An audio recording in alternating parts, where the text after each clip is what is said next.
Coronavirus, les personnes âgées devront-elles rester confinées plus longtemps? Et c'est quoi une personne âgée?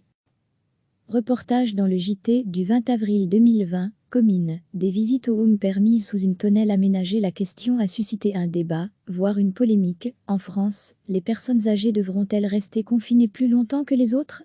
Et qu'est-ce qu'une personne âgée? Dans son discours du 13 avril, en évoquant le déconfinement, Emmanuel Macron avait indiqué que pour leur protection, nous demanderons aux personnes les plus vulnérables, aux personnes âgées, en situation de handicap sévère, aux personnes atteintes de maladies chroniques, de rester, même après le 11 mai, confinées, tout au moins dans un premier temps. Le président du comité scientifique qui conseille les autorités, le PR Jean-François Delfraissy, avait ensuite précisé que les personnes au-dessus de 65 ou de 70 ans devraient rester confinées, déclenchant une polémique. Le président français avait finalement mis un terme à celle-ci vendredi en précisant qu'il n'y aurait pas de discrimination entre nos concitoyens après le 11 mai et qu'il en appellerait à une responsabilité individuelle. En Belgique, le déconfinement est aussi à l'étude.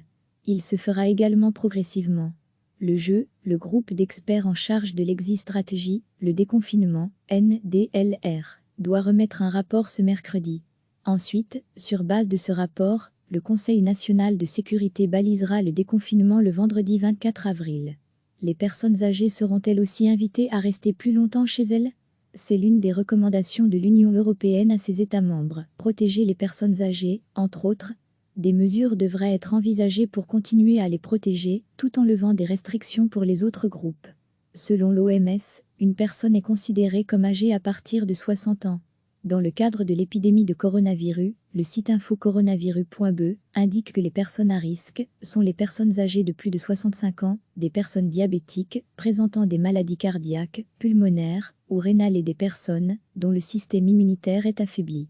La gravité du Covid-19 augmente en effet avec l'âge.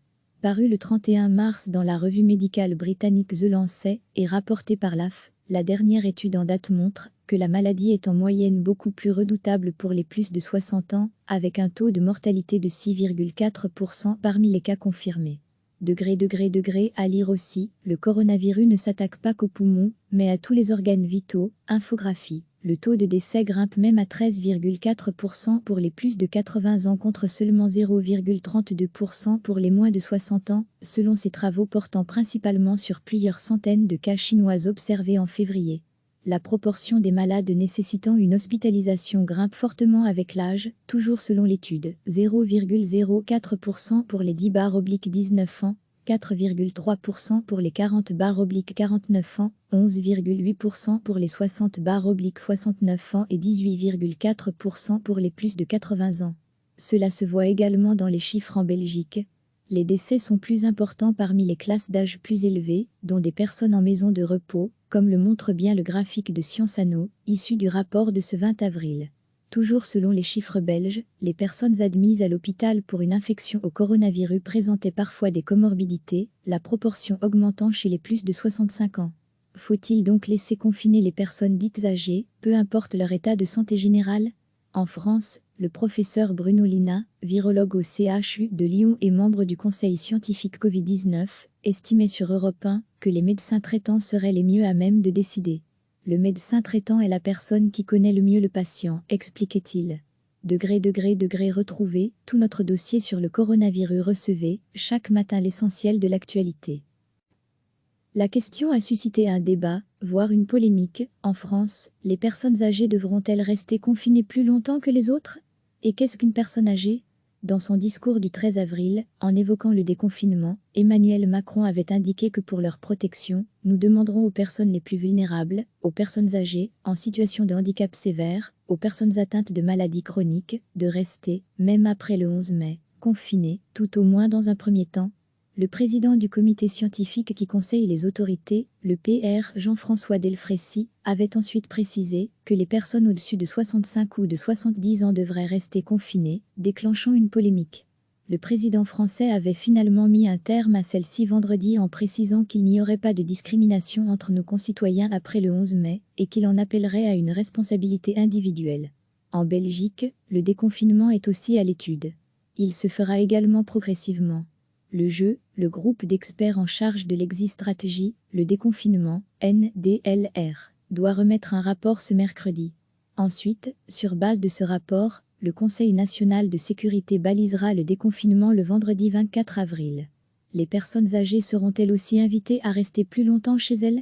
C'est l'une des recommandations de l'Union européenne à ses États membres. Protéger les personnes âgées, entre autres.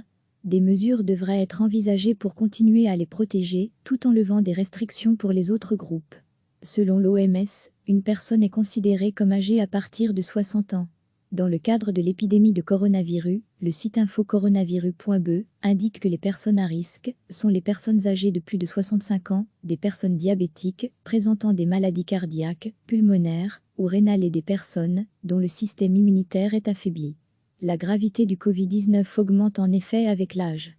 Paru le 31 mars dans la revue médicale britannique The Lancet et rapporté par l'AF, la dernière étude en date montre que la maladie est en moyenne beaucoup plus redoutable pour les plus de 60 ans, avec un taux de mortalité de 6,4% parmi les cas confirmés. À lire aussi, le coronavirus ne s'attaque pas qu'aux poumons, mais à tous les organes vitaux. Infographie. Le taux de décès grimpe même à 13,4% pour les plus de 80 ans contre seulement 0,32% pour les moins de 60 ans, selon ces travaux portant principalement sur plusieurs centaines de cas chinois observés en février. La proportion des malades nécessitant une hospitalisation grimpe fortement avec l'âge, toujours selon l'étude, 0,04% pour les 10/19 ans, 4,3% pour les 40/49 ans, 11,8% pour les 60/69 ans et 18,4% pour les plus de 80 ans. Cela se voit également dans les chiffres en Belgique. Les décès sont plus importants parmi les classes d'âge plus élevées, dont des personnes en maison de repos, comme le montre bien le graphique de Sciences Anno, issu du rapport de ce 20 avril. Toujours selon les chiffres belges, les personnes admises à l'hôpital pour une infection au coronavirus présentaient parfois des comorbidités, la proportion augmentant chez les plus de 65 ans. Faut-il donc laisser confiner les personnes dites âgées, peu importe leur état de santé général? En France, le professeur Bruno Lina, virologue au CHU de Lyon et membre du conseil scientifique Covid-19, estimait sur Europe 1 que les médecins traitants seraient les mieux à même de décider. Le médecin traitant est la personne qui connaît le mieux le patient, expliquait-il. Retrouver tout notre dossier sur le coronavirus. Reportage dans le JT du 20 avril 2020, Comines, des visites au home permises sous une tonnelle aménagée. Cliquez sur s'abonner pour recevoir les dernières nouvelles.